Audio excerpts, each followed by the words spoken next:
একটু উপরে তুলছে। কারো সাহায্য ছাড়া এই এই মঞ্চে অন্তরঙ্গ থিয়েটার হয়ে যাচ্ছেন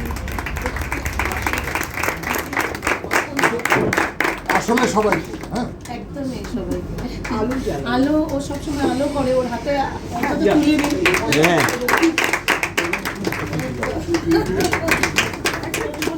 খুশি হবে আর কি, ব্যাগ বললে মানে খুশি হয় আর কি। আজকে খুব দেখো বর্ষা মুখর দিনে বর্ষা মুখর এটা কাকে? এটা পিয়াসি মিষ্টিটা ভালো ভীষণ মিষ্টিটা ভালো ওর নামটা হয় কিন্তু কল্পন তিনজলা নাট্যগোষ্ঠী। সাথী, বয়স তোমার মাত্র 7। ইতিমধ্যেই করে ফেলেছ বড় ছোট অন্তরঙ্গ মিলিয়ে 22টি নাটক।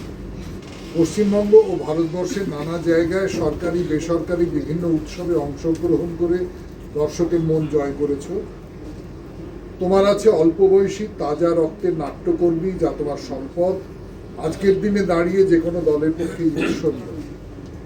তোমার আছে জাতীয় খ্যাতিসম্পন্ন ক্লাসিক্যাল নৃত্যশিল্পী ও অভিনেত্রী কল্পনা বড়ুয়া, যিনি হাতে কলমে আদরে আবদারে শিক্ষা দেন।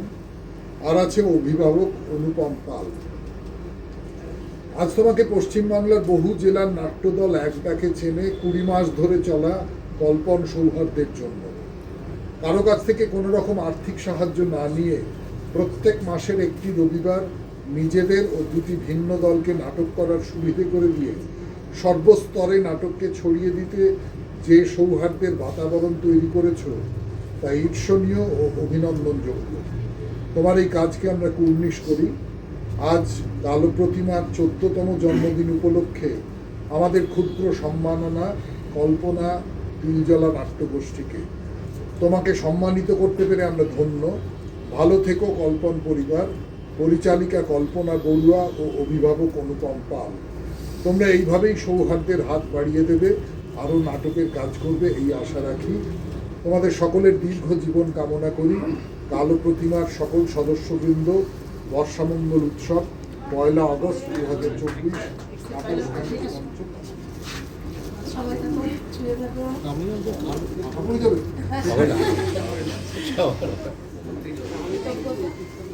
ভালোবাসা, শ্রদ্ধা কাল প্রতিমার সকলকে। আমি পরে জেনে নেব ব্যাপারটা। আর আজকে এখানে অন্যভাবে দাঁড়িয়ে আছি, কারণ সৌহার্দ্য আমরা করি নো ডাউট না, আমরা অন্য দলের অনুষ্ঠানে এসে পারফর্মও করি। আজকে এইটা একটা ভীষণ স্পেশাল, মানে কিভাবে যে ধন্যবাদ বা কৃতজ্ঞতা জানাবো, কারণ এই পুরো জার্নিটাতে তো অনেক লোক ছিল বা আছে, মানে যে কোনোভাবে সাহায্য করেন তারা আর কি, যে কোনোভাবে। আর দলে অনেক ছেলে মেয়ে, তারা অনেকে আছে, অনেকেই গেছে, কিন্তু খুব একটা ওরা এই জায়গাটা তৈরি করে দিয়ে গেছে।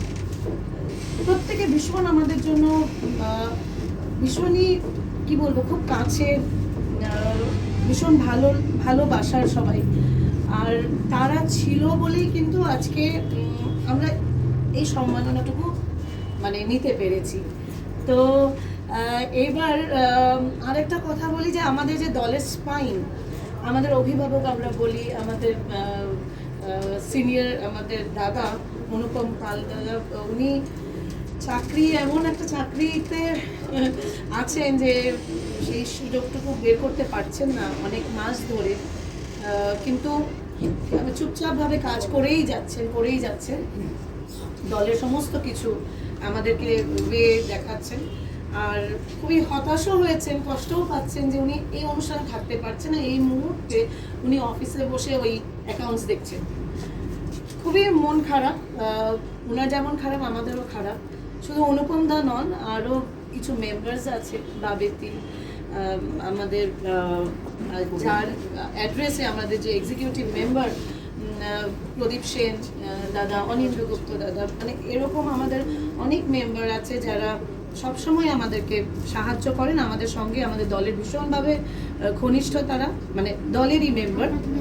মধুমিতা সরকার, সঞ্জীব দাস, তাদের নামটা না নিলে মানে কোথাও মানে কি বলবো, খুব খারাপ হবে ব্যাপারটা, কারণ তারা যেভাবে সাপোর্ট করে ফিজিক্যালি, মেন্টালি আর সব দিক দিয়ে, তো তার জন্য আমরা আজকে এখানে।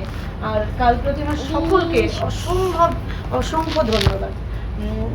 এই এই যে এইটুকু আমাদের এই যে ছোট্ট ছোট্ট পায়ে দিদি গানটা করলেন, সেটা শুনতে শুনতে ভাবছিলাম যে এই ছোট ছোট পায়ে আমরা এগিয়েছি, অনেক ঝড়ঝাপটা আসে প্রত্যেক দলে, আবার উঠে দাঁড়াই, সেই চেষ্টা যেন আমাদের সবসময় থাকে। আর আপনারা আশীর্বাদ করবেন এই ভালোবাসাটুকু। আর কল্পন সৌহার্দ্যতে আপনারা আসবেন নিয়মিত, আর আমরা যেন আরও প্রসারিত হতে পারি এই কাজে, আর সবাই এখানে থাকতে পারি একসাথে বেঁধে বেঁধে। অসংখ্য ধন্যবাদ নিজবা কল্পনা।